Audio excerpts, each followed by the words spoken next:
Franklin County Commissioners meeting, March 10th, 2020.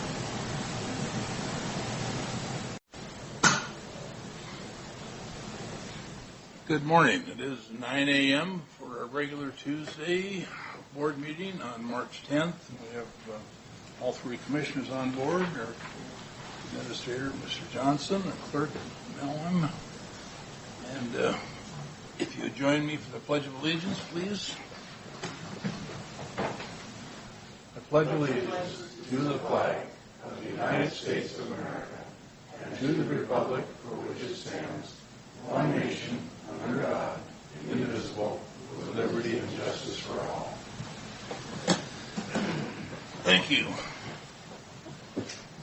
Our first item on the agenda is our lobbyists, our representatives in Olympia, not necessarily our lobbyists, but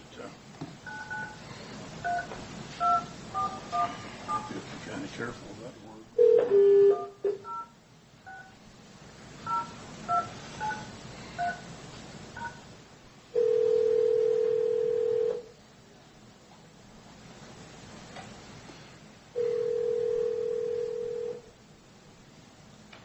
Good morning. Good morning, gentlemen. This is Keith Johnson, County Administrator of Franklin County. We have a full board here. I want to welcome you to our meeting this morning. How's it going? Thank you very much. You get just me this morning. Grandpa's in a meeting with Kurt Pearson talking about some other issues here, so I can run you down the happenings of the week. So the big thing going on right now is, as I'm sure you guys saw, the sex ed bill passed. They pushed it through in the middle of the night, sometime between 1 and 2 in the morning.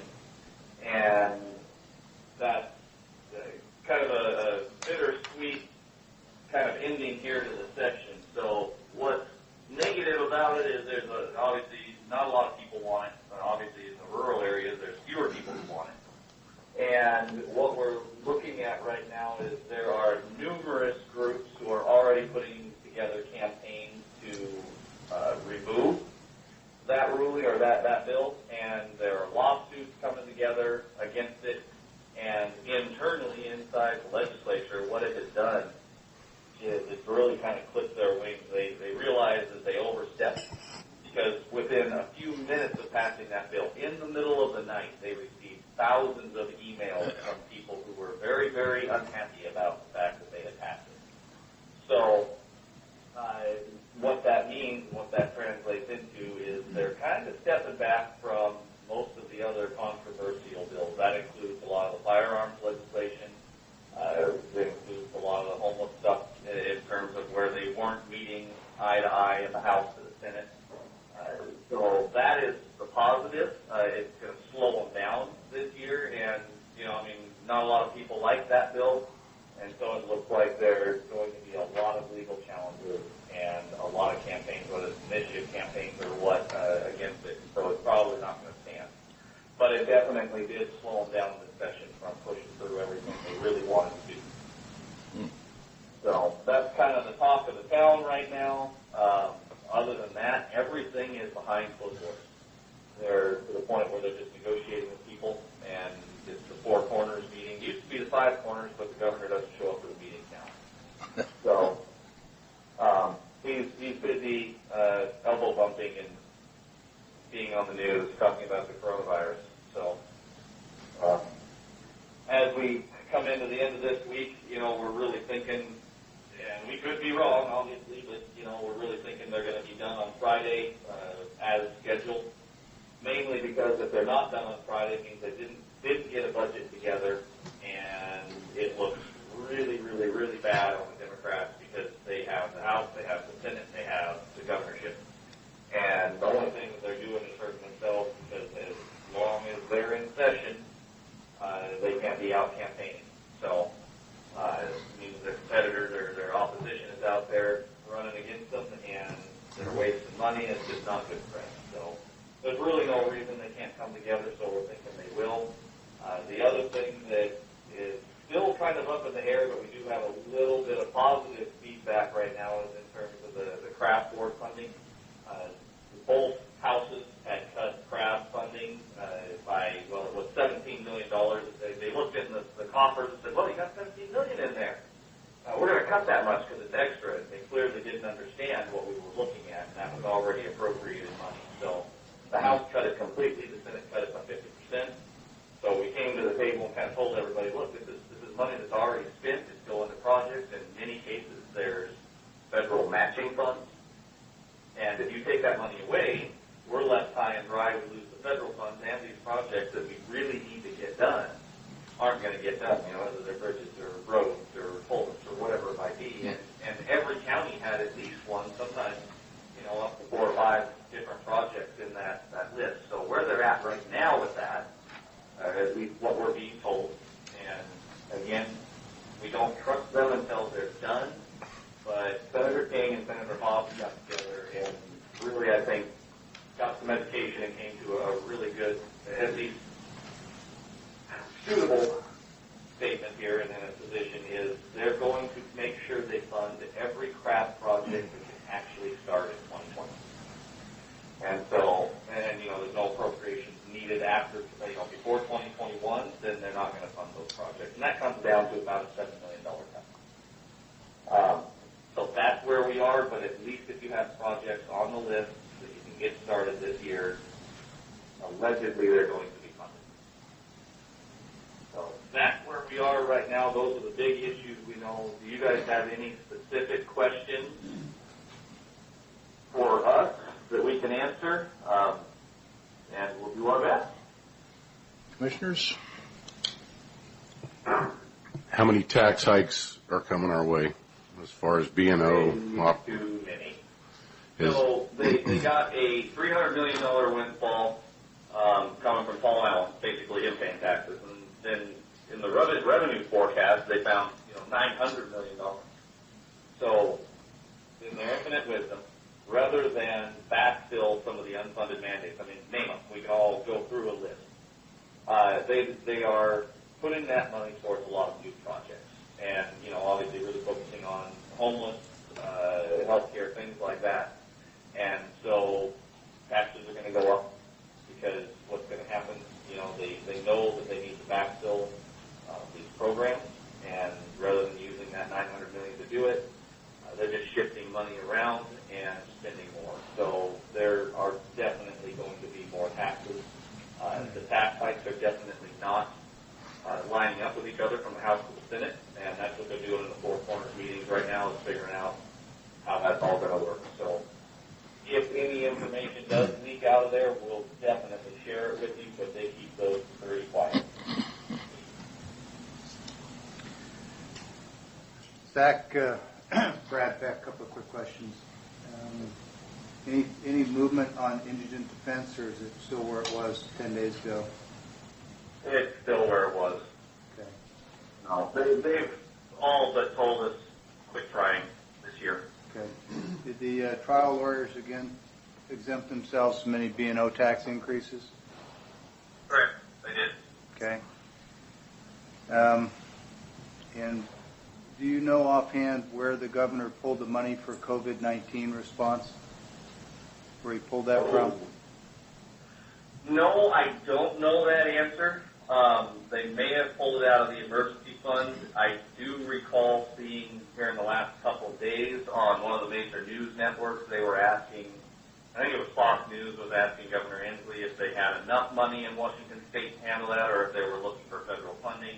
He said they were looking for federal funding. So my guess is he pulled that for money we don't have. Just my guess.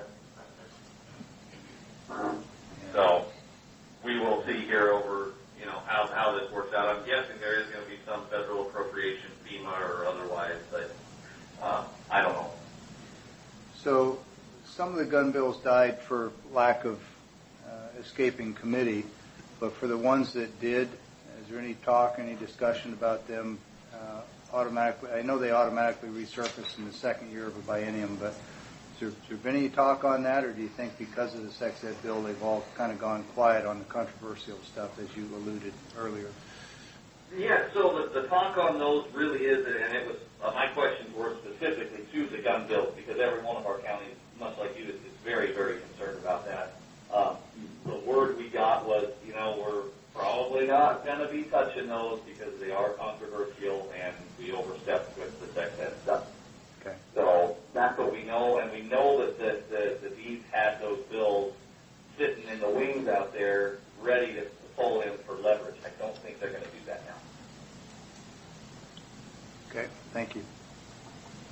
Absolutely. So pretty short report. I wish we had more, but this is definitely the time of year when we don't get a lot of information because they don't share it with anybody. Yeah. So you guys have any questions anytime here throughout the week, please call or email anytime. And then once they wrap up, we'll have a final report for you guys, kind of running down, all the issues that you guys were asked about in these conversations and anything else that's pertinent. We'll put that in there, and if you guys have questions, please feel free to ask. Thanks, Zach. Thanks, Zach. Thank you. Absolutely. All right, well, if you don't have anything else, I'll let you get back to your day. And like I said, call or email anytime. Okay, thank you. Thank you. All right, thank you.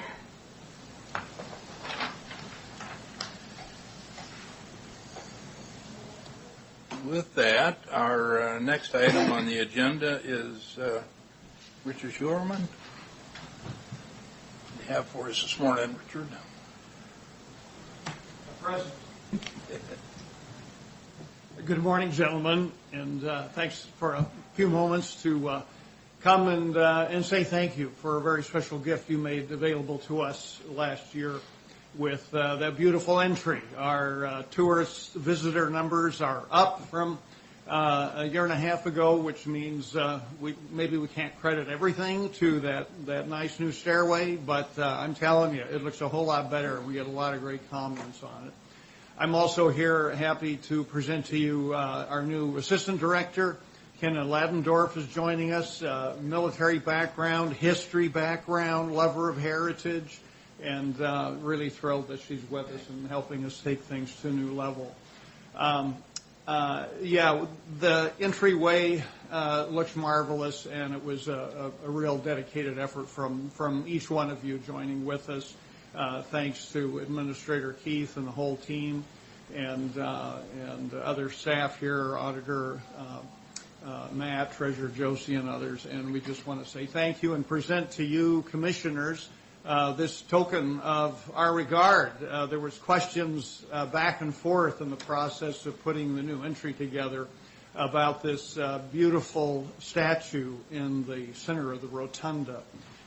We did quite a bit of detective work on this for you to try to document just who is this mysterious lady? Is this Demeter? Is this Corey? Is this whomever?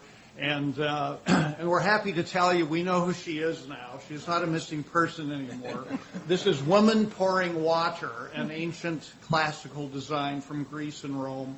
And how appropriate, because she represents really the power of water transforming land.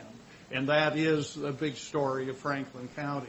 So we explain here what the significance of her presence here is, and present this to you in order to put on a podium or standard, whatever you'd like out there, so that you're not always pestered with everybody's questions. That was what you told us. That would be nice to have something out there that tells them a little about this.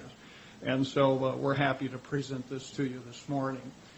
Finally, I see appropriately nicknamed the first American, Ben Franklin, looking over your shoulder there. And on this Saturday at 1 o'clock, we're having our grand spring reopening, which we invite you and everybody else in the region to. You can join me at 1:30 singing the Ballad of the Mullen Trail, because I'll need help, and it'd be great to have the commissioner trio there.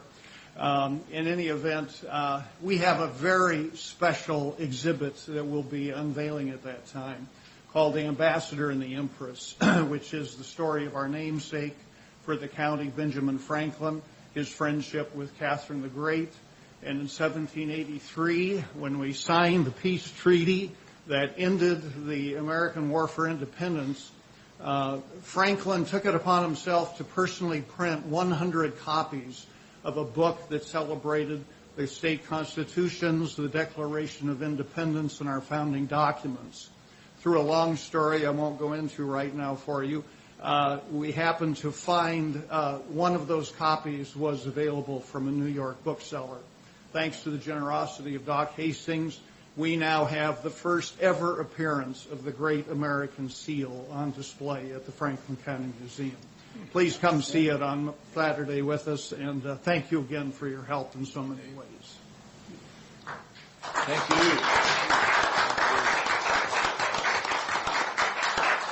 I'm not sure who I'm supposed to hand this to. Probably Jennifer. Thank you, Jennifer. She So- brought it down. By the way, Jennifer, of course, you know, spearheaded the work itself. Yeah. Jennifer, on behalf of the team, thank you so much. And thanks to each one of you. So Richard, is Silenced Dogwood going to be there on Saturday? Not at this point, but we're holding out hope. So, yeah, we're hoping that poor Richard will make it. So. Thought maybe you were going to tell us that's who that was. There's more here behind that story. Yeah. Well, we really appreciate it, and the connection, as you said, with water in the county it couldn't be more appropriate. And it's great to not have to say any more heck, I don't know. Yeah. It was there. Okay, thank you. Thank you. Welcome aboard, Ms.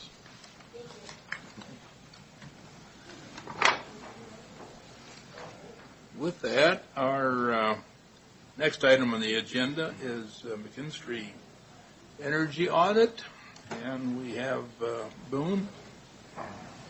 Boone Birdsell. Thank you for having me, Commissioners. Morning. Clerk. Let me tee this up.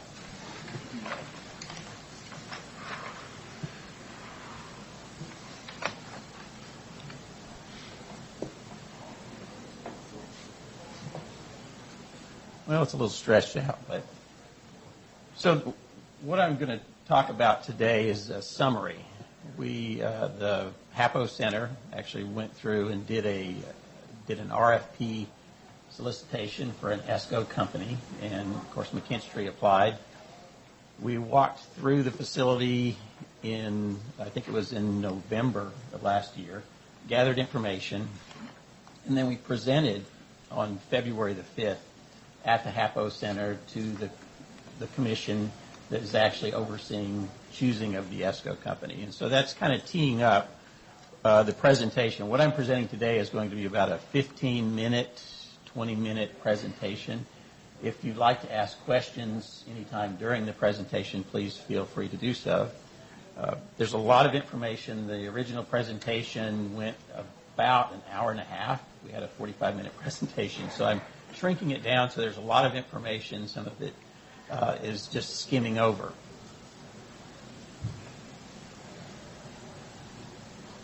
There we go.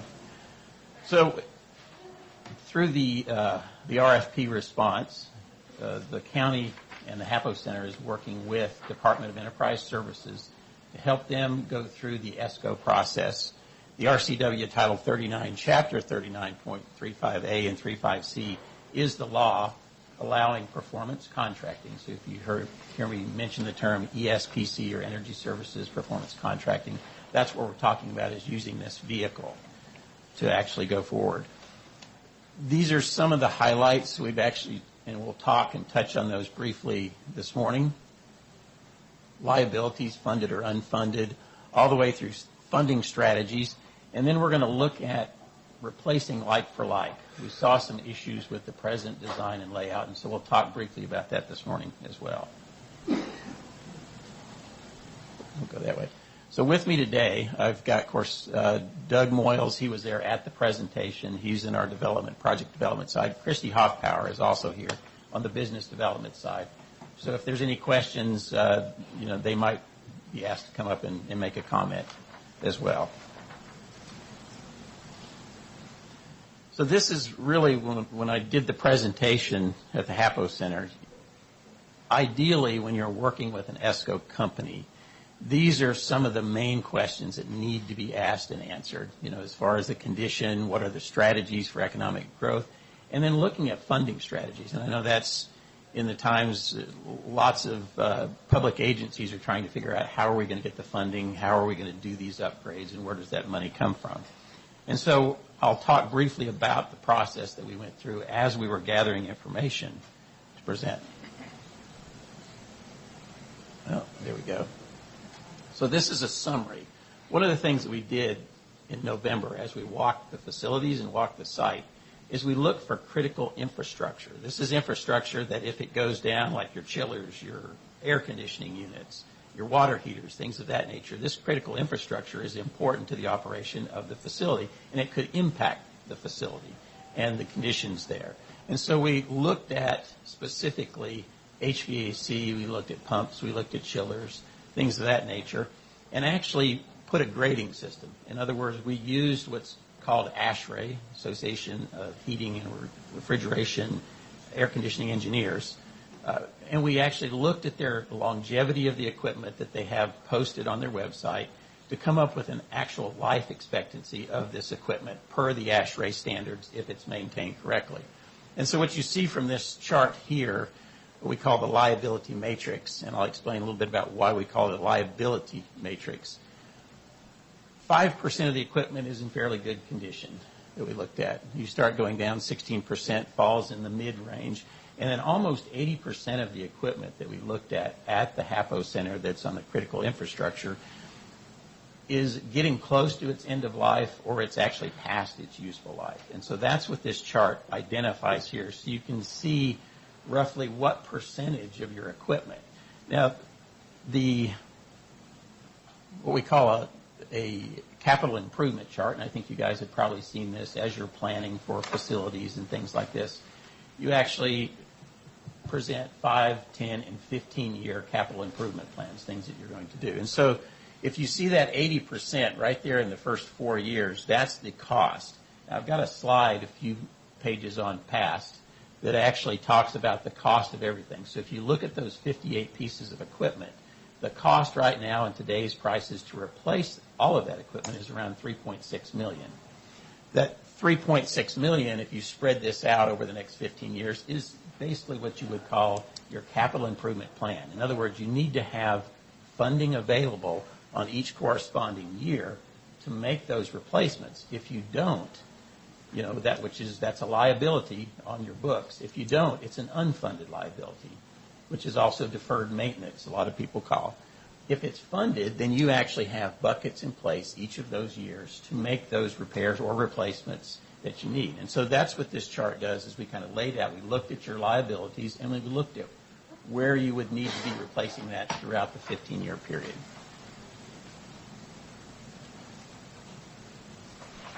Some of the things that we brought up, we asked quite a few questions of the committee, and this is where we had a lot of dialogue. Growth of services. I don't think it's any secret to anybody here in this room. Excuse me, could you sort of summarize for us who was on this committee, the people to whom you were speaking? Okay. At the committee, of course, Commissioner Johnson was there. You had Tom French was there. Zach Radke was there from the city of Pasco.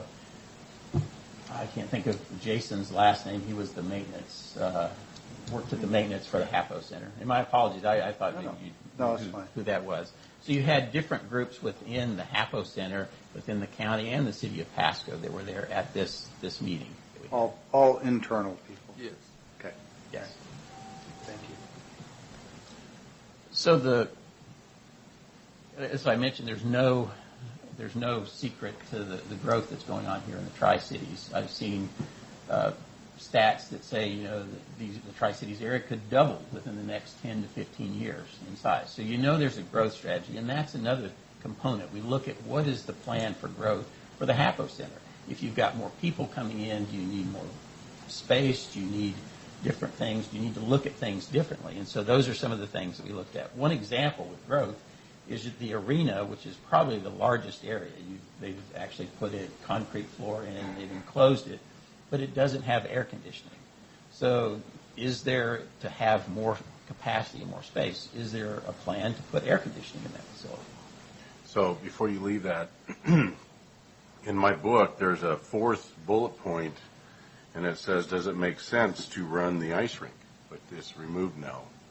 Okay, well, that's actually was the previous presentation. I had a whole series of slides that actually talked about the ice rink, where it ranks, but I didn't have time to put that in there. And that's a discussion, too, that we also, and then you probably must have had the original presentation that was there. And then down below it says House Bill 1257. Is that the state House bill? That is the State government. That is the House Bill 1257 was passed in May of 2017. And it only applies to public facilities, correct? It does not. It applies to every facility, even the individual private owner? It could, yes. It could apply to that. This is actually 50,000 square feet and above. So most of the private facilities, or if it's a manufacturing facility, it doesn't apply. And how much space is the HAPO Center? I looked through the whole presentation. I didn't see what square footage we are talking about at HAPO. You're around 66,000 square feet. 66,000? So you would actually fall into that realm of applying under the House Bill 1257. Okay. Agricultural facilities like barns and places where they're doing agricultural, historical, and if you're doing manufacturing, you won't fall into this realm. But since you brought it up, this was passed in May, and there's iteratives or steps that are taking place. Presently, right now, you have the Department of Commerce is actually pulled together. It's around 70-some different people from utilities and companies that are actually on this committee. And they are determining what this energy use intensity, they call it the EUI, needs to be. You have to meet this requirement. It's like an Energy Star. To get to Energy Star, you have to meet certain requirements. They're still in determination, and as of, they've had multiple meetings. Some of these things are publicized, but it will be determined by this November what that EUI needs to be. And they're using a different standard. They're not using Energy Star. They're using the ASHRAE 100-2018 standard. So this is something, and I talked to our energy engineers. They really weren't familiar, so now we are. We actually have spreadsheets so that we can work these up. But it's a new standard, and I think the reason they went with ASHRAE is because Energy Star actually is a federal program, and if there's sequestration or something like that, they actually had those shut down, so you couldn't even access them back when there was some time where the government was shutting down. So if I understand you correctly, historical, farm are going to be exempt, but in town here, they will have to comply. Any business in town? Any business in town, 50,000 square feet and above. Okay. Actually, it's any business in the county. There are certain categories of industry that are exempt, but geography is not one of the exempting factors. This is across the entire state. Right, exactly. So when we talk about in town versus out of town, that's not really a variable. Other than agriculture.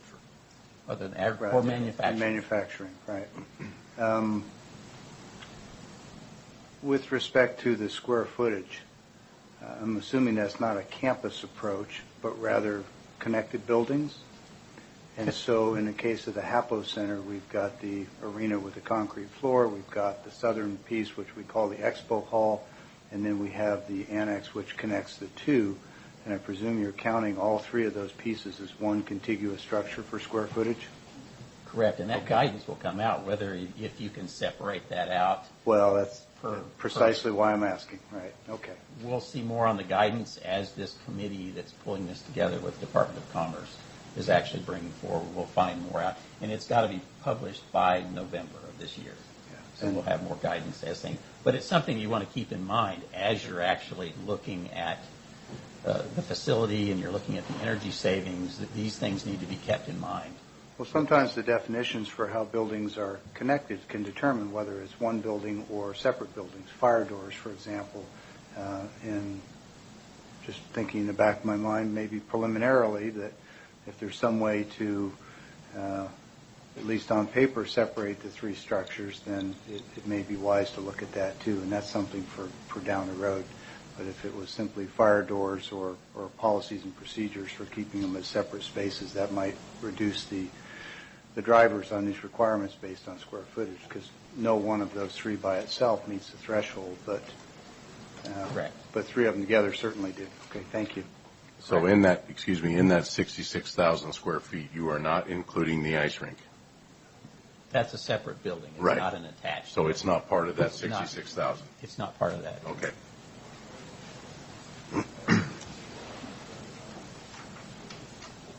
So one of the components, and using energy services performance contracting, one of the avenues is, where are you going to get the funding? And by design, the energy services performance contracting, you're actually looking for savings. And I'm assuming everybody here understands the energy services performance contract path, so I didn't want to get too much into that. But if there's any questions, please bring that up. So we've got right now, and I guess you've seen the news, of course, coronavirus is taking over pretty much everything we hear, but they did drop rates. So I've been getting notes from different financial folks across the U.S. that they're at 50-year all-time low rates right now. So private funding is a lot quicker to access than the state funding, but it's at historical lows. So the cost of money is fairly reasonable, I think, at this time to look at. So that's available. We do have relationships with folks all over the U.S. that work specifically with ESCO-type projects and provide funding. And it's, like I say, it's at historical lows right now, so that's available. The 390 FC Public Fund is probably no stranger to the HAPO Center. I think they've used funds from that quite a bit, so that's, I don't know at this point if that would be available also if other things came up. And then we've got Department of Commerce has just come out with some updated grant funding for the energy and solar grants, and then the Community Development Block Grant, CDBG grant program just came out. We just got guidance on that. So there's up to $12 million available in the state for infrastructure upgrades to facilities that just came out. There was also discussions when we met about potential turning the HAPO Center that it could be a good place for a FEMA site in the event of a natural disaster. People are displaced on the West Coast, tsunami, earthquake, some kind of flooding, natural disaster. And so there is new funding that's available and funding that's still coming online from FEMA, from Homeland Security. You've also got the Washington State Military Department that helps for hardening facilities for security purposes. So there's multiple grants that are becoming available. Something that's not up here, the Senate Bill 5116, which is also came in tandem with the 1257 bill, is there's another term, you might have heard the term CETA, which is community, I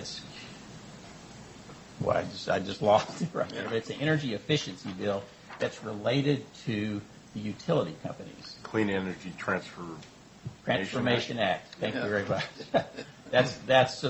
They actually will have grant programs and funding to help these facilities to get to this energy efficiency that will be identified in November. So all these things are in play. This is something, and I actually was not on the presentation. I tweaked it because there was so much interest in talking about the ice rink. One of the things that everyone that I've talked to in the area says, you know what, we've got the cheapest energy rates in the U.S., and I would agree with that. If you look at this this is actually a copy of September from the ice rink, you're sub 5 cents a kilowatt hour. Matter of fact, 3.6 cents a kilowatt hour. Most people say, well, gosh, you can't really save. The cost of energy is so cheap, you can't really save a lot of money that you can put in there to use on an energy service performance contract. So what we do is we do what's called a utility data analysis. And this was a high flyer that showed up September of 2018 for the ice rink. Although your base rate is 3.6 cents a kilowatt hour, when you look at your blended rate, you look at the kilowatt, and they actually separate. You don't see kilowatt hour and kilowatt hours for demand. They use kilowatt, so it's a little bit hard to understand. But all you have to do is divide up your total cost for the month with your cost for energy, and you get a blended rate. And so you can see that your blended rate is not 3 cents. And this is the arena. It's going from 9 cents to 11 cents a kilowatt hour average. This particular one here was actually 18 cents a kilowatt hour. So in the utility data analysis, one of the things that I do is if you look at the charts here, this is also the ice rink, and you can see that September just totally skewed the scale of the middle one. And I know it's an eye test. It's definitely hard to read, probably. But what you're looking at is in green, this is your base utility rate. And then the peach-colored one is actually your blended overall cost. That's where we focus on. We look at anomalies like the September 2018 at the ice rink, and we tried to figure out what's going on. Was it people were turning lights on and off? Because the demand is actually creating an additional load on the utility system. They monitor for this, and this is where they stick those charges for the demand cost. So if you look at what you would have normally paid that month of September 2018, your base rate was $713, but you paid $3,450.89. So those are those charges. If we can reduce that as we go through an energy performance contract, that is where we look at carving those down to reduce that energy use so that we take that additional funding that you would be paying for that and use that to leverage to update your facilities. And you spread it out over time. Your return on investment basically is laid out. On that point right there, out on the farm, during our farming season, we have the same type of situation. Before farming season, you turn on that pump and you get hit with that surcharge. Now, how we're combating it out on the farm with these pumps, these big pumps, 60, 70, 100 horsepower, is we're getting that slow velocity control pump. And that way, when you turn that on, you don't get that initial big surge of energy and you're getting hit with a surcharge. You start it up slowly and you let it build to its capacity and you don't suffer that. So have you looked into? That is exactly what we'll look at. You'll look at strategies for turning the lights on. You've got, I think, mercury vapor lights in there, so if they're cutting them on and off, LEDs. bam. But then you also you take a lighting strategy, so you maybe turn one on, one bank, and it goes like this. So just like you said, you're not reducing, or you're reducing your load, but that jump, that peak, I'm sure is what you got to do. With the ice rink, it was turning on those compressors, and they need to be turned on at a slower staging effect, and that won't hit that surcharge like that. The compressors on the ice rink chiller are probably the most inefficient. Matter of fact, they don't make them. They're a recip compressor. It's like a four-stroke motor that you're having to basically start up, so it's got a lot of load on it, and that could have probably been it. I have 4 of them on the spud cellar. Okay, so you're familiar. And we have 4 fans inside the spud cellar. So Okay. yeah, we're facing this on we're trying to save energy costs out there on the farm because it'll hit you hard if you don't. Absolutely. I'll bet you save even more if you just don't turn them on at all. Well, that's the other alternative for sure that you could look at. Some of the things that we looked at as well, and this is actually in the scenario for like. So this is actually a Google Earth shot. I didn't have a drone out there, but it's a Google Earth shot at a 3D angle. And if you look going from the right over, you see 60-ton units on the ground over on the right-hand side. As you go over towards the center where your atrium's at, all of your HVAC equipment is lined up in both of those troughs around that atrium area. And then all the way to the left, you have the arena. And those buildings have heaters in them. And each of those little boxes that you can see actually is an exhaust pipe that's coming out as the heater. You're able to exhaust out, so it's not inside. You didn't have probably a big snow this year, but I bet last year, I was here last year, and you probably had 2 feet of snow at some point up on top of there. So as that starts sliding off, it turns to ice, and then you have ice chunks, and they fall down. And one of the things that we noted, and here's some pictures of what we took, the 60-ton units out on the left or the right-hand side of where it would fall off, you can see where they're hitting air vents. In the center, they've got refrigeration lines that were actually mashed down to the ground. There was a unit in the center that looks like something had hit it. It was completely out of kilter. It was, of course, decommissioned at this point. You had to put a new unit in. Exhaust fans, drain pipes, and you really can't see it all the way to the right, the lower right. You've got the gas heater. And apparently as that snow was sliding off down through there, it grabbed a couple of, and I don't know if it was that time or there were other times, but we saw 3 heaters that the exhaust pipes were removed because either the snow broke it, pulled it out, and so they're decommissioned at this time. So that, looking at that is an inherent potential problem as far as design. And so that's one of the things that we talked about is maybe looking at a different strategy for that.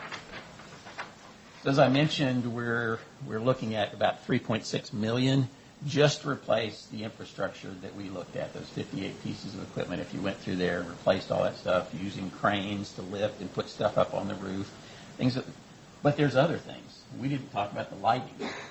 LED lighting is, and I think at this point everyone knows that you can take a 100-watt light bulb and turn it into a 20-watt LED light bulb, so you're saving a large amount every time that light is running.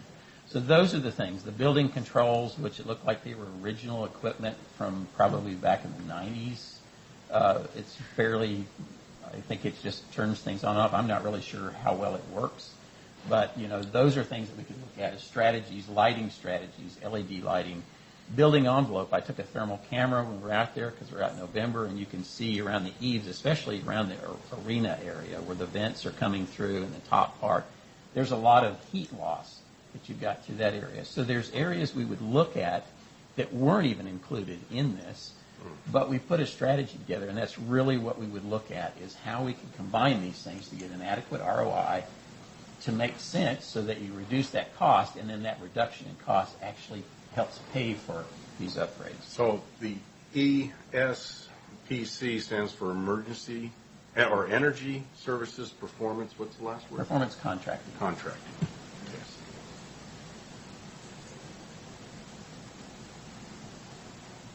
This is actually a really cool idea, and I have to acknowledge Doug Moyles on that, because we were looking at Google Earth, and we were looking at the area, and this is an overhead. You can see the map. I see one on the wall over there that's very similar.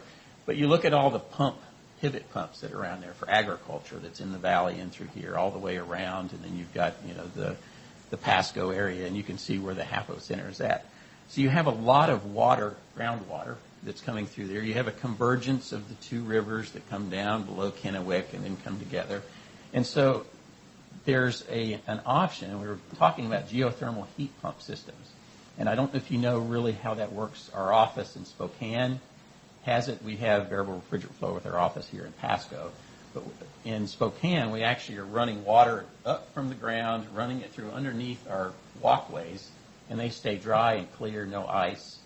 And it, of course, runs to our system. So you literally are taking 55-degree temperature water and thermal, and you're able to supplement your heating and cooling. So if it's 0 degrees outside, you have 55-degree thermal mass that you can pull in through and use that. The same thing as if it's triple digits outside, you have 55-degree water or temperatures. You can offset that. So the efficiency is phenomenal on the geothermal system. So you guys are basically familiar with that. Looked at doing it in our house, but it's pretty spendy. Oh, it is. That's where we would have to look at the return on investment to what you're spending already to make sure, to see if that's even in the realm of possibility. This is just a snapshot of the area. So you can see you have plenty of area. If you are going to do geothermal, you need wells to tap down. You've got a ton of area there. You've actually got a lot of area for solar, which is another strategy. With this Senate Bill 5116, utilities, it behooves them to start looking for carbon-free energy, which is going to be wind and basically solar. So there could be a strategy with that and some incentives to potentially put solar, which would definitely offset some of your energy uses as well out there. It's a big help to hedge for the demand costs if during the summertime you've actually were producing solar energy. So it's something we could look at as well. This is basically the pathway, and this is something every time I will present, if McKinstry is chosen as your ESCO to move forward, I always like to put the pathway. It's fairly simple, performance contracting, 3 steps, preliminary audit, identify the project, if there's a project, investment grade audit to actually put together a turnkey project, finite cost, guaranteed scope of work, and guaranteed savings. In other words, if those savings aren't there, the ESCO company, per DES, has to write a check for the difference. So you're going to see the return on investment that we guarantee, actually. And then as you move into the implementation phase, but you see up there on the preliminary, as we go through this process, I will actually mark this off so you can see where we're at. And by the time you get ready through the investment grade audit phase and ready to go to implementation, everybody's on board, everyone understands the process and where we're at. So that's my goal as a sales engineer, is to make sure that everyone understands the process as we move forward. I believe that's it. Like I say, it was an hour-and-a-half presentation that I've converted to a small one. So Question. Sure. Did you actually get up on the roof? Was there a physical person up there looking the roof over when you took those photos? There was. Okay. Did they see any rust around the screws holding the tin to the roof? Because right now I'm out there on our cellar and we've got rust, and we're going to have to. We already put $30,000 into just replacing and patching, and then we're going to have to put another $60,000 into the roof to re-insulate and to completely make sure that we have no holes leaking into the potato pile. I don't recall. I don't know if, Doug, if you... It's one of the things we do look at during the IGA development process is the entire envelope. And so we'll put a grade to both the roof membrane, the insulation, Okay. the roof guttering, the water, and the ice smelting systems. Okay. Because to your point, the minute you have a mechanical system that has a runaway rust spot, Yes. it can actually get you to structure. Mm-hmm. And then the long-term downstream damage from water damage is far above anything that you can replace on mechanical. So it's one of the things we would grade during the IGA. Where we found the rust starting and creating a problem was the shavings from the self-tapping screws that shed the metal that starts the rust to happen. Left on the roof, Yes. roof surface, yes. So With the that's- pitch of the roof, I was wondering if you had any of that, sign of that up there. It wasn't obvious on the top, but we were on the flat section, not on the vertical. Right. So Okay.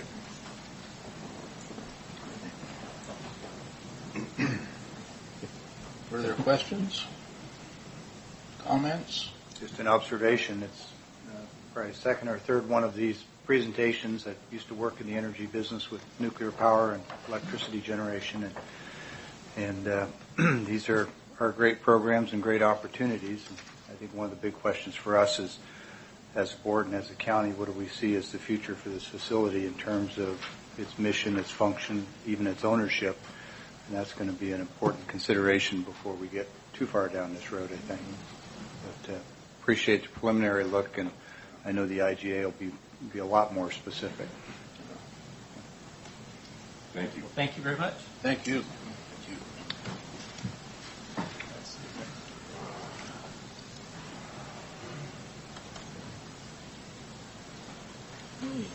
With that, Carly, please. Thank you.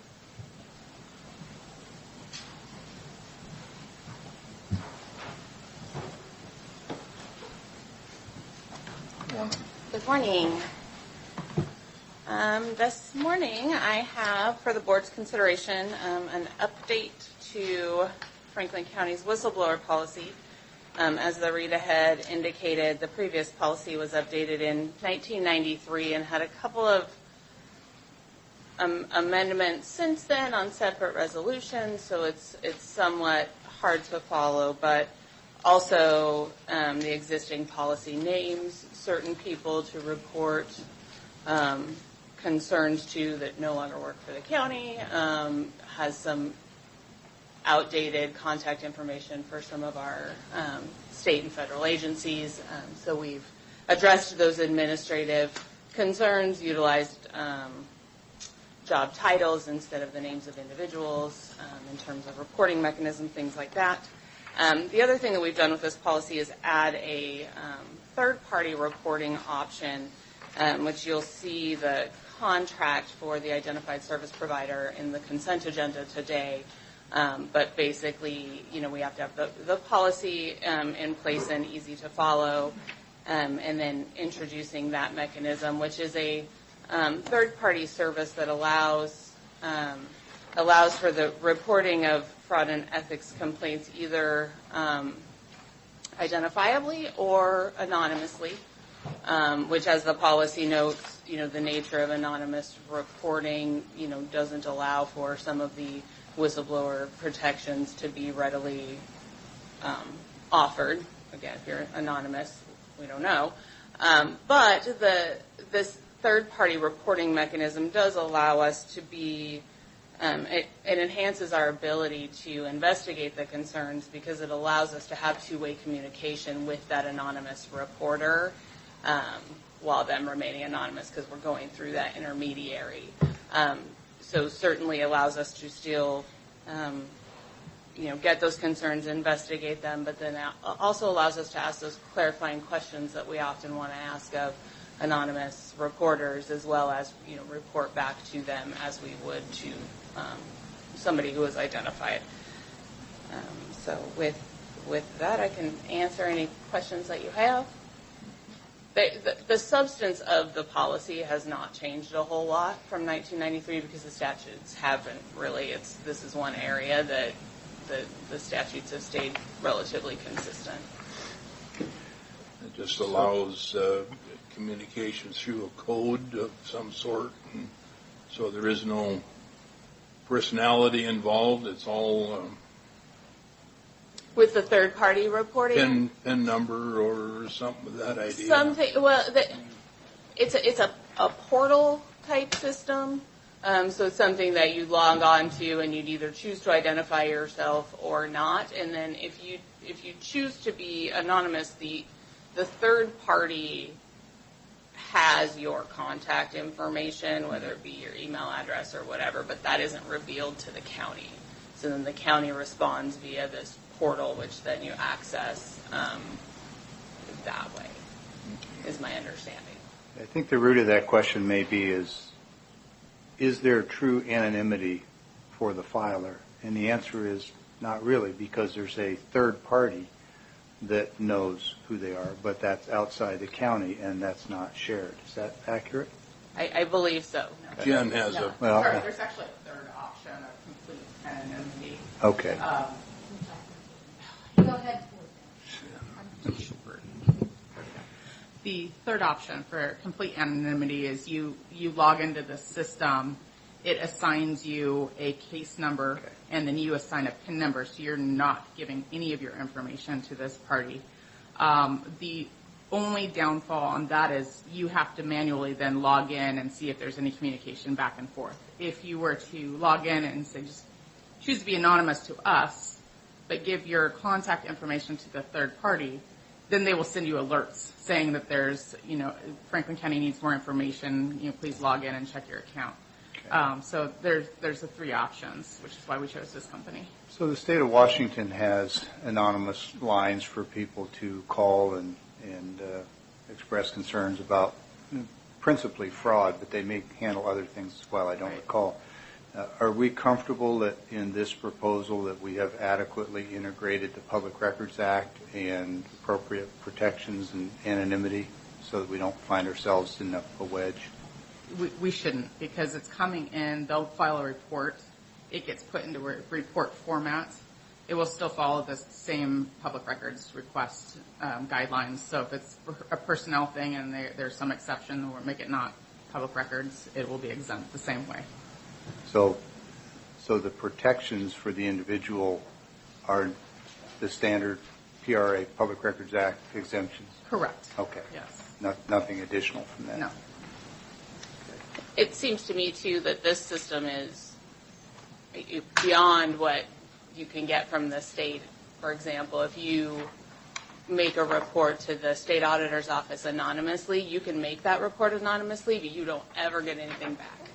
And that's stated, at the time of reporting that you can make this report. But obviously, if we don't know who you are, how to contact you, then, it's just a form you're filling out. They can't let you know if it wasn't investigated or what the outcome was, whereas this system allows us to then report back just as we would close the loop on an identified complainant.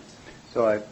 So just a little bit of broader perspective on this. Let me preface it by saying I think this is an appropriate approach. It complies with the law. It provides protections for people who want to raise issues. And I think that's all good, and I support it all. But these programs, if not carefully constructed and applied, can be weaponized as well. Personal case in point, when I first ran for office, somebody thought it was appropriate to call the state and lodge an allegation that a business that we owned was paying no taxes. And so we had a visit from the state, and several $1,000s later with CPAs and audits and everything else, They gave us a letter congratulating us on what an exemplary job we had done, and in fact that we were in compliance. I think our biggest defect was that we ordered something online for the business and forgot to report that one item amongst many others that were reported to pay the sales tax on it. That was described to us as a very common and routine oversight. In fact, they hadn't seen one that didn't have that. Point is, you don't ever know where that's coming from. There's no opportunity for redress, and these tools can be weaponized. And so just a caution I think is worth doing, but let's not forget that as well. And in the process, it consumes a lot of resources. All right, so Jen, I just got to say thank you, because this is something long needed, and I think that we've had it in place, but we haven't used it, and we haven't used it correctly. Could you please read number 3 for me and give me legal advice on this? This is from the third party. I can't give you legal advice. No, this is third party Lighthouse. If we do have somebody that goes through Lighthouse, that right there tells me that neither the courthouse or Lighthouse is going to be responsible for a lawsuit. We're exempt, correct? If their identity is revealed.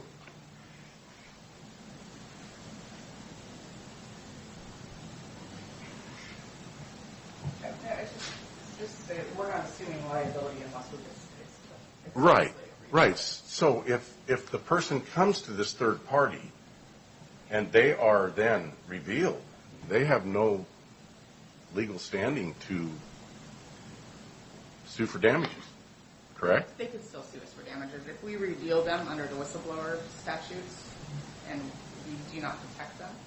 Well, that's what this sort of reads right here. It sort of tells me that neither Lighthouse or us will take responsibility for it. I don't know. I'm asking for clarity because that's what I want, or maybe we should have Sean read it. But I just want to say that this is, I'm happy to see the whistleblower policy and this Lighthouse come forward. I think this is, and I've read through all the previous, all these previous amendments to this whistleblower from '93, and like you said, there hasn't really been any change in language. We have added Lighthouse, but there has been no change in any of this retaliatory action means. All of this is duplicated in the new one. Those are right out of the RCWs, and those have not been changed since 1993 so or 1994. everything pretty much reads the same, but when you look back to the things that have happened in the past, when I came into office, there was this letter writer, and it disrupted the courthouse. Correct, and this is what we're hoping to address. So that with the letter writer previously, they could write to us, but not knowing who they were, we could never respond. Gotcha. We could never ask for additional information. We could never let them know that we were investigating or anything like that. Received it. So this, or received it. This allows it to come in. We can acknowledge that we've received the response. Okay. We can acknowledge that we're investigating the response. We can ask follow-up questions, etc., without them needing to name themselves. And so then we won't be spending another $20,000 trying to uncover who it is. Correct. Because that's what we did. We spent $20,000 trying to find out who this was. And I tell you what. There were two different issues there I don't want to go into right now. Okay, in 2012, we had $1 million in fraud at the Public Works, and we had a letter written to Rick Miller. And then we had our auditor department and his staff uncovered this embezzlement of these funds. I mean, this was, 2012, this should have been put into place then. And this is why I think this program is important and it's needed, because it's going to send it out to a group of different people. You saw the different positions there. They're in different offices. They're all employees. They're not elected. It hopefully won't get too political, but we'll have different viewpoints looking at it and better checks and balances, I think. So it's not just going to one person that can choose that it's not important to investigate or something like that. So this is going to go to a group, and we all have equal stake in what happens with it. Okay, so who's in the group? It's listed in the policy there, but we Okay. have the county administrator, HR director, the director of audit services, risk manager, security officer, Safety officer. safety officer, and the Chief chief deputy, civil or deputy. chief civil deputy, should that change from being a combined position with risk manager? But the chairman's not on there? Shouldn't the chairman of the You board? guys are listed as possibilities to go to prior to going to Lighthouse if they want. Okay. All right, because. Thanks, Jim. I appreciate that. Thanks, Jim. But I'm just happy to see this come forward, and it's long overdue.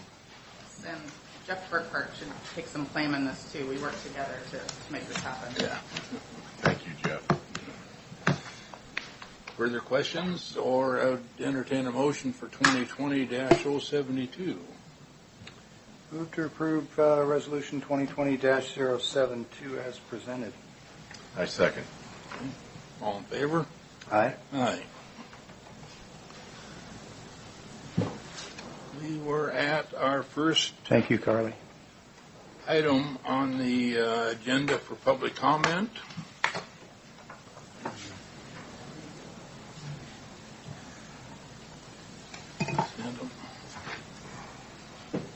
I will try very hard to honor the Cook rule here, but I have to be honest with you, I'm beyond offended. Listening to that legislative update, I completely understand that we disagree on policy, but hearing somebody that my tax dollars are going to bash my party, 44% of this county at least is Democrats. He didn't stick very much to the facts. He offered his personal opinion. And what I got out of that was that I'm not welcome in this room, let alone this county. I pay tax dollars so those people can go to Olympia to represent us.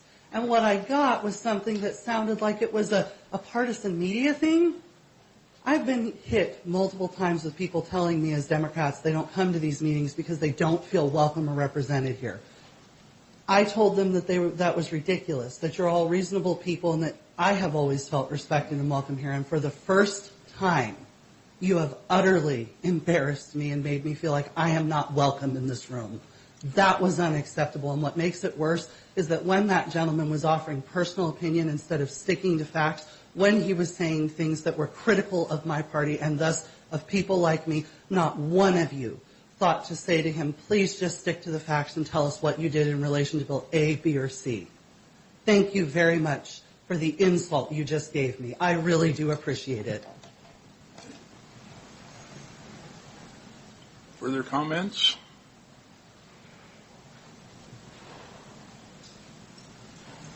Good morning. Good morning. I'm here once again to speak about the redistricting. The state currently is in the process of redistricting, a process that they've taken. Now they have put together an outline.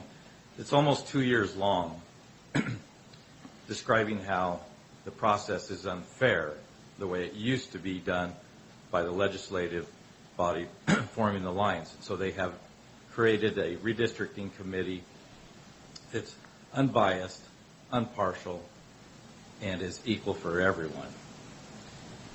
And I believe our process that we have here is extremely flawed. I wouldn't want to be a part of a policy set forth drawing lines where I was an elected official or even a candidate or even endorsing someone. This should be a committee there should be a committee set forth to make the plans for the redistricting and then submit them to the commissioners so they can vote on it. That would be more fair. It's the process right now is it's a wide open door for corruption and suspicion of corruption, and that's wrong. We can do better. We should wait for the census. Everything that I've read says that the census results will be back to us by April. The state has started planning for the redistricting in 2019. They're going to set forth their redistricting in 2021 with a timeline explaining the process so that everybody is involved and everybody has the opportunity to come forward and speak what they feel is fair, not a rushed process, what we're doing now. I've been attending these meetings for the past 4 years, and every now and then I'll hear a glimpse of redistricting. But now when it's right before election time, we have this rush, this push to get it done. And I think it is extremely flawed. Thank you. Thank you. Further comments? Seeing none, we have some bills to pay this morning.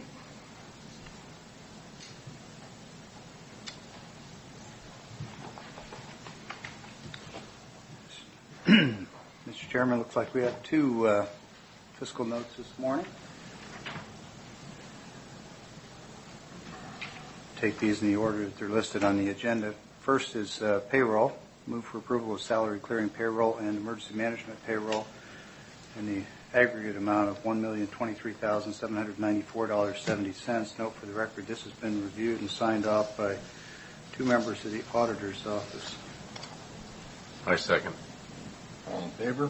Aye. And the second item this morning is fund expenditures. Move for approval as presented, a total amount of $758,922.54. And note that this one has been reviewed and signed off by county administrator and two members of the auditor's office. I second. All in favor? Aye. Aye. That leads us to consent agenda 1 through 7. What's your pleasure? So, Mr. Chairman, just pause for a moment in case anyone wished to pull any items for separate consideration. Not hearing that action, move for approval of the consent agenda with 7 items as presented. I second. All in favor? Aye. And, Mr. Chairman, just a comment on the consent agenda since we didn't have discussion. With respect to item 7, Mr. Broughton, would you please update the county website? I believe that the list of members of the Planning Commission is out of date. So if you get that on item 5.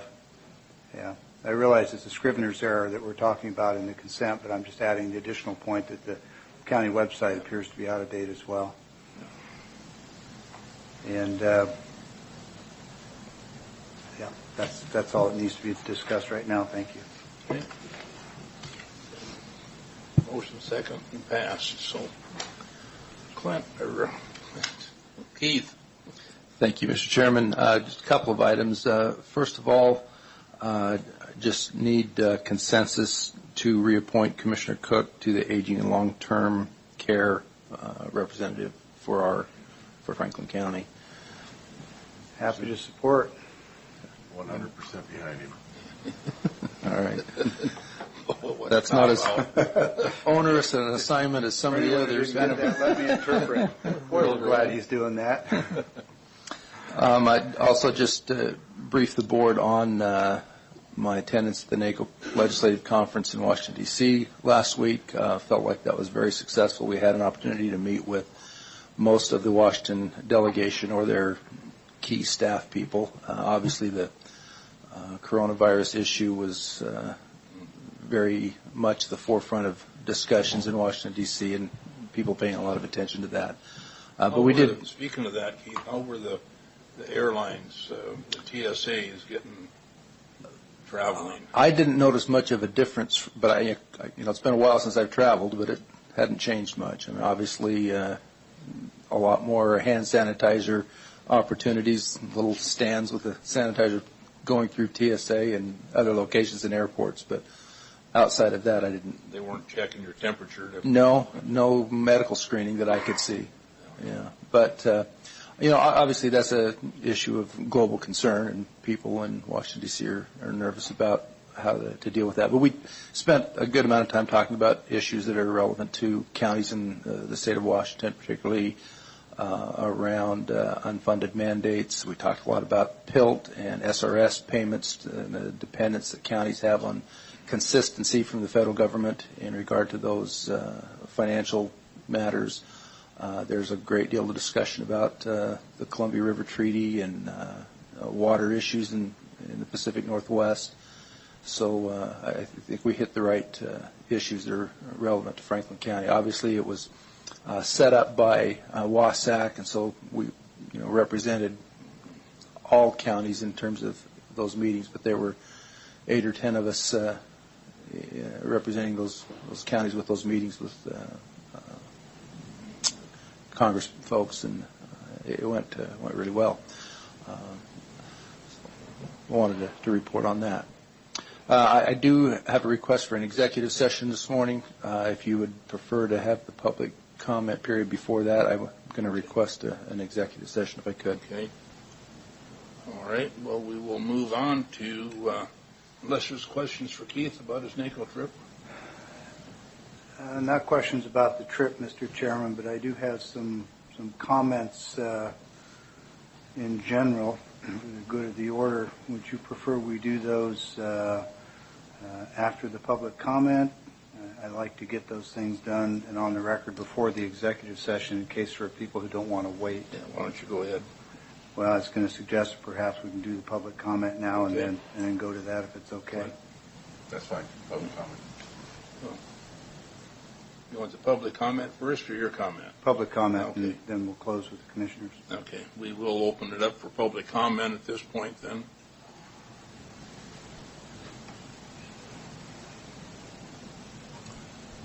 Morning, Peter. Morning. My name is Peter Mackinder from the Franklin County Assessor. I just wanted to follow up with the information that I know about. I believe it's the CEDA information that was being talked about during the HAPO discussion. Part of the Department of Commerce obligation in this bill is to get the data for the buildings. And unbeknownst to any of the assessors in the state, we're going to be the source of that information. From my standpoint, our data is for tax purposes, and I want it on the record that I'm not in agreement with providing that data. I will provide it, but I don't think that is our obligation.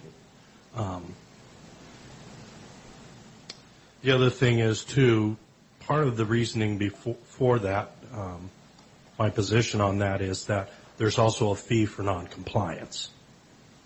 So that makes my office part of that process, and I don't think that's my obligation. So, but I will do as requested, provide the information. But I think some of the questions you were discussing, they're going to be requesting data from my office and then trying to interpret it. What is a building?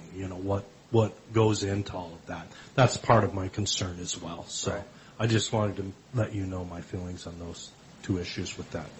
Just real quick, are you expecting that that's going to drive extra costs in your office? No, that'll be a pretty easy data export. It's just what people do with that data that concerns me. Yes. Mm-hmm. Thank you very much. Thank you. Further comments? Okay, we'll close the public comment session then. Commissioner, you had some just order? Just a couple of quick items. We have a public hearing scheduled for next week. It'll be an evening meeting. We'll be talking about redistricting, probably among other things. Rather than respond to some of the comments directly that have been made, I'll just point out that the state process and the local processes are not necessarily the same, nor are they expected to be. The process that we're in now has been going on for better than 2 years, and the discussions in this particular most recent case have been going on since last summer, and we'll get into more detail when we have the hearing next week. Separate topic. In a previous meeting, I shared my concerns multiple times about the request from the Kennewick Hospital District looking for us to provide $12,500 as 1/4 of the total cost of a feasibility study to perhaps do some sort of adaptive reuse of the old KGH facility for a detox facility and subsequently some mental health treatment and maybe a triage facility. And think I've been extremely clear on the record about supporting the need for that kind of activity, but also expressing concern that we were not provided with a feasibility study to show us what the money would be actually spent for. I think I further made the point that if it's simply a feasibility study to determine whether or not we need that kind of a facility, let's not waste the money. I think we all agree that we do. But I also said that I would do additional research and homework and then report back. And so I have done that. I've met with the board chair for the hospital district. I've met with their superintendent and also with the director who would run the operations in that facility. We met last week, Thursday or Friday, I forget which. We spent an hour and a half, 2 hours together, looked through all the paperwork that they had, and then went and toured the facility with them. And I learned a great deal, but I want to focus on about 3 things that are really important, most important. The first is that the very nice gentleman that came and visited us wasn't prepared to answer the question about what the feasibility study would cover. But I did get information in the meeting. It doesn't appear that the feasibility study is going to look at those sort of hazmat concerns that I raised. Wasn't going to address whether or not there was aerosol asbestos insulation on the piping or whether there was asbestos floor tiles in use or what sort of mitigation and costs would be involved in dealing with that. But lo and behold, I did find out that there was a separate study that was already concluded wherein they had previously hired contractors and gone through and done all the hazmat abatement. That would have been a really good piece of information for them to provide any one of the 10 times, and I counted them on the video, that I asked for that information. Nevertheless, having gone and seen the facility, learned that there were other feasibility studies and work previously completed separate from this effort, I'm now comfortable that I can look to my taxpayers and say, I think your money is well spent to support this effort. The information that I needed to make an evaluation wasn't previously available, but now it is. The standard for me has always been, if I won't spend my own money on it, why should I justify spending yours? And so that was the standard I applied. I've done my homework. I've learned things that I don't think anybody else in this room probably knew. And I'm glad to report back and say I think that we ought to move forward with providing the $12,500 that they've requested now that we know what's actually happening. Thanks. With that, I'm expecting there's a consensus from the board to have something written up for next meeting. I'm happy to move for board approval to provide the requested $12,500 for the hospital district feasibility study previously briefed to us. Before I second, I'd just like to say I appreciate the fact that Commissioner Peck took the time to go over there and talk to the guy that I had spoke to half a year ago about this. And he went over all this with me then. And I appreciate the fact that we have now seen the light. We need this facility. So I second the motion. And I thank you very much for taking the time to go meet with him. Mr. Chairman, as a maker of the motion, I'd like to have a moment for discussion. Okay. Go ahead. Commissioner Didier, were you aware that there were previous feasibility studies and that the asbestos work had been done? I was aware of the fact that they were looking into this. I met with them on it. They said they had went through there and they had looked at the facility with the birthing center there. I'm sure that those studies had already been completed because I don't think women and our health industry would be having it as a birthing center without those studies being done. Actually, the birthing center was grandfathered under long ago permits, and that the new facility would not be so grandfathered. So I'll respectfully take your answer as no, you were not aware of the previous feasibility studies. We have a motion and a second. All in favor? Aye. Aye. Thanks for the legwork. Yep, my pleasure. Thanks. With that, Keith, what do we do? Yes, I would like to request a executive session up to 20 minutes under RCW 42.30.110, paragraph 1, subparagraph I, to discuss with legal counsel litigation or potential litigation, I would ask that the board, myself, the clerk, the prosecuting attorney, and the chief civil deputy be allowed to participate in that executive session. Do you expect a decision after No. we're done? This is information only? Yes. Okay. Yes.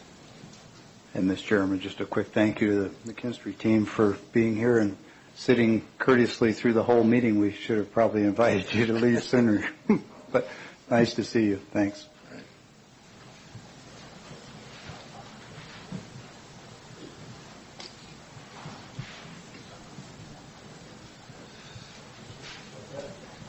Jeffrey doesn't like being called out, does he? Well, he is.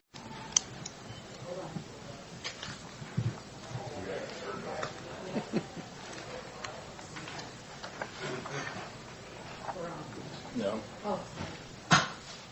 Now we are.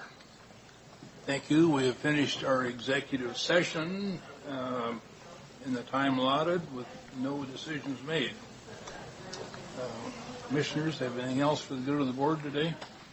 I just wish I would have known, Keith, I would have liked to travel with you back there and heard President Trump speak. If I had known you were flying solo, I'd have been right there with you. I was in a middle seat all the way from Seattle to Washington, I've been DC, there, so- done that. You'd have it worse than I would be your height. All right. Hearing nothing, we are adjourned. Thank you.